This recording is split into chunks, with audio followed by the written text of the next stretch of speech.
tell me a little bit about yourself. I come from a broken home. From the age of 3 to the age of 9, I was sexually abused by 2 family members.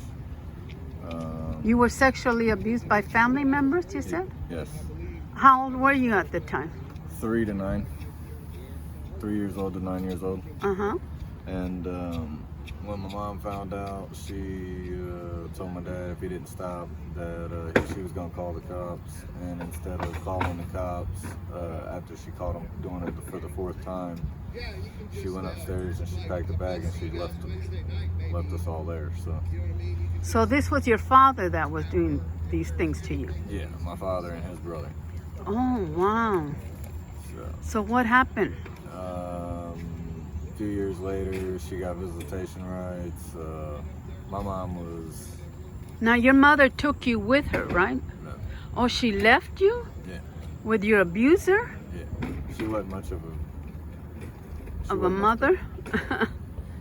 Oh no, I'm so sorry. That's terrible. So you must have felt abandoned, huh? Oh yeah. So how did you manage to get by under those circumstances? I was a kid. I mean, I was already experienced to physical and sexual abuse, mental abuse. So it was just another day, really. And, did you tell anyone, like at school or family? No, until I was 8 years old, I didn't even know it was wrong. And then after I learned that it was wrong, like I tried to talk to my dad and say, you know, hey, I don't want to do this no more, you know. And instead he played the guilt trip. Oh, well, you don't love me, or you love this person more, you know, stuff like that. So what did they do to him? We eventually got taken. My mom, on one of the visits, asked us if it was still going on. We told her yeah. And was he doing it just to you or others? All 5 of us.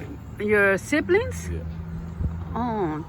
So after it was brought out, my mom got custody of us, and she was physically abusive.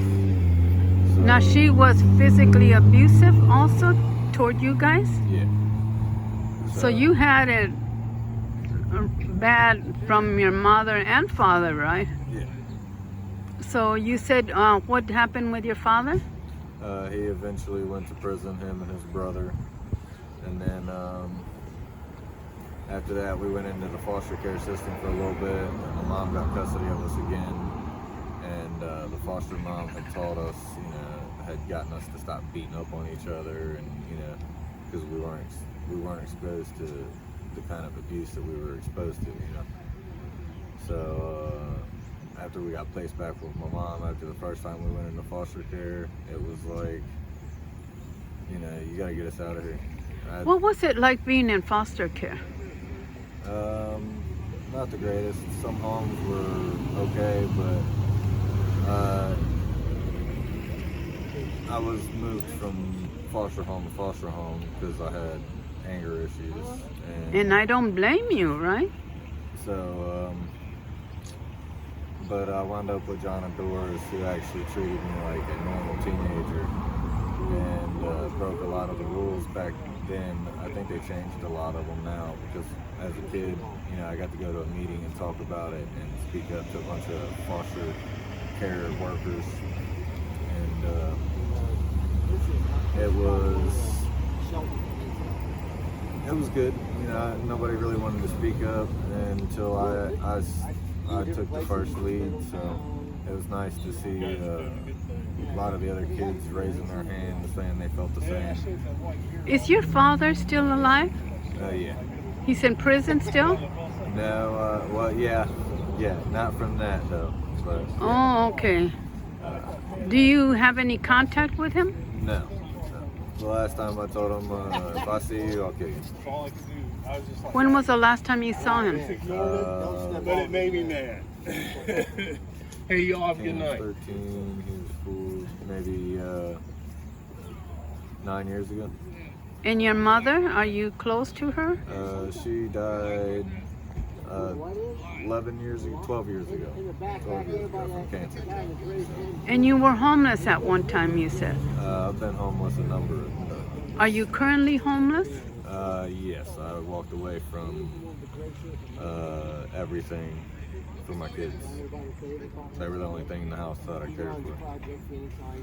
So, and it's a mother state, so my chances of winning them right now are very slim. So I have to get back up on my feet and do what I can for them. Now, you know that God has been there for you. Sometimes it might seem like he's distant or he doesn't care, but he's always there for you. Have you reached out to him? I was actually in a discipleship program while I was trying to work on my relationship with my wife. You gonna bring Stella out? And There you go. John, what's wrong, buddy? And today you're here helping us feed the homeless, right? yes, You're homeless, but you're still helping us feed the homeless. yep. That's awesome. It's whatever you can do to help the less fortunate. That's wonderful, and I'm glad that you finally got the help you needed with what your father was doing to you guys. That's a terrible thing, Yeah, and that is not right. right.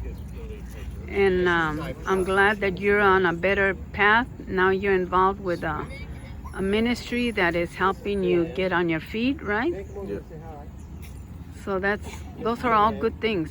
yes, And I just have to say, you just have to stay very close to God. Stay, what they say, prayed up, because Satan, he's not done with you. He is going to try and lure you back. So you just have to be strong. yeah. 30 years of trauma, and I don't know. At one point, when I was 18 to the age of 24, I think it was, when I had my first child, I didn't really care about life. I just really wanted to die. Now you do see your children? Yes, Okay. they're my world. Hmm. It'd be all bad if you tried. Now what's it like being homeless? Depends on the person, really, because if you want to come to the shelter and try the shelter, you can do the shelter. I'm not one that can do the shelter. I suffered through too much abuse, and I can't be clustered around a whole bunch of. And I've heard that from others too, that they cannot deal with staying inside the shelter. Yeah. Well, today you're here helping us feed, and I'm thankful that you. I always do what I can to help Hmm. anyone. You know, I've been through. Long story short, I've been through 5 foster homes, 2 group homes. Been through 13 accidents. I've had 2 guns pulled on me. You've had 2 guns pulled on you? Yeah, actually 3. I'm sorry. Oh my! A couple weeks back. How did you get away from that? One of them was 2 guys who were trying to rob me at gunpoint, and about an hour and a half before that, I'd been hit by a car, and 45 minutes before that, my mom, I got the call that my mom was in the hospital and that the chemo wasn't doing anything, and that she was gonna die.